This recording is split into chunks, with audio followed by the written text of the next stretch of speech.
Jacques Lacan, séminaire 10, l'angoisse. D'autre part, si l'année dernière, à propos de cette petite surface topologique à laquelle j'ai fait une si grande part, certains ont pu voir se suggérer à leur esprit certaines formes de reploiement des feuilles embryologiques, voire des couches du cortex, personne, à propos, de la disposition à la fois bilatérale et nouée d'intercommunication orientée de ce graphe, personne n'a jamais évoqué à ce propos le plexus solaire. Bien sûr, je ne prétends pas là vous en livrer les secrets, mais cette curieuse petite homologie n'est peut-être pas si externe qu'on le croit et méritait d'être rappelée au début d'un discours sur l'angoisse. L'angoisse, je dirais, jusqu'à un certain point la réflexion par laquelle j'ai introduit mon discours tout à l'heure, celle qui a été faite par un de mes proches, je veux dire, dans notre société.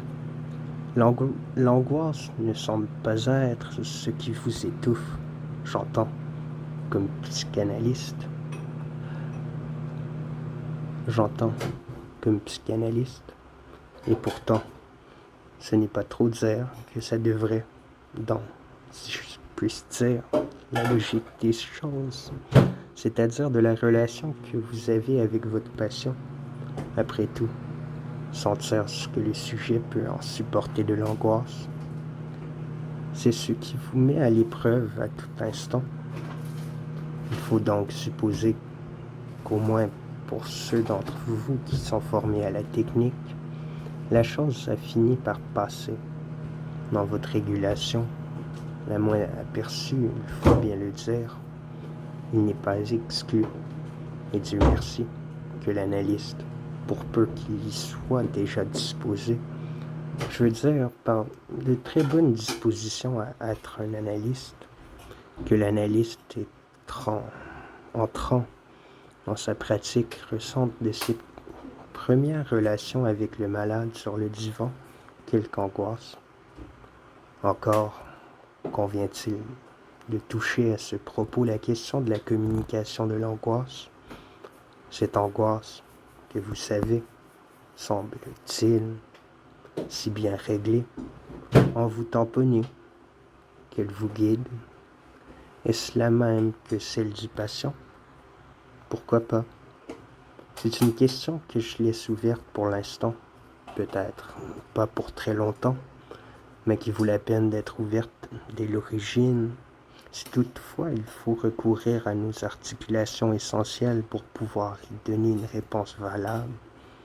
Donc, attendre un moment au moins, dans les distances, dans les détours que je vais vous proposer et qui ne sont pas absolument hors de toute prévision pour ceux qui sont mes auditeurs. Car si vous vous en souvenez, déjà à propos justement d'une autre série de journées dites provinciales qui étaient loin de m'avoir donné autant de satisfaction, à propos desquelles, dans une sorte d'inclusion, de parenthèse, d'anticipation, dans mon discours de l'année dernière, j'ai cru devoir vous avertir et projeter à l'avance une formule vous indiquant le rapport de l'angoisse essentielle au désir de l'autre. Pour ceux qui n'étaient pas là, je rappelle la fable, l'apologie, l'image amusante que j'avais cru devoir en dresser devant vous pour un instant, moi-même revêtant le masque animal dont se couvre le sorcier de la grotte des trois frères. Je m'étais imaginé devant vous, en face d'un autre animal, un vrai celui-là, et supposé géant pour l'occasion, celui de la montre religieuse. Et aussi bien, comme le masque que moi je portais, je ne savais pas lequel c'était. Vous imaginez facilement que j'avais quelque raison de n'être pas rassuré, pour le cas où, par hasard, ce masque n'aurait pas été impropre à entraîner ma partenaire dans quelque erreur sur mon identité. La chose étant bien soulignée par ceci que j'y avais ajouté, que dans ce miroir énigmatique du globe oculaire de l'insecte, je ne voyais pas ma propre image. Cette métaphore garde aujourd'hui toute sa valeur, et c'est elle qui justifie qu'au centre des signifiants que j'ai posés sur ce tableau, vous voyez la question que j'ai depuis longtemps introduite comme étant la charnière des deux étages du graphe, pour autant qu'il structure ce rapport du sujet au signifiant, qui sur la subjectivité me paraît devoir être la clé de ce qui est introduit dans la doctrine freudienne, le que voy, que veux-tu, pousser un petit peu plus le fonctionnement.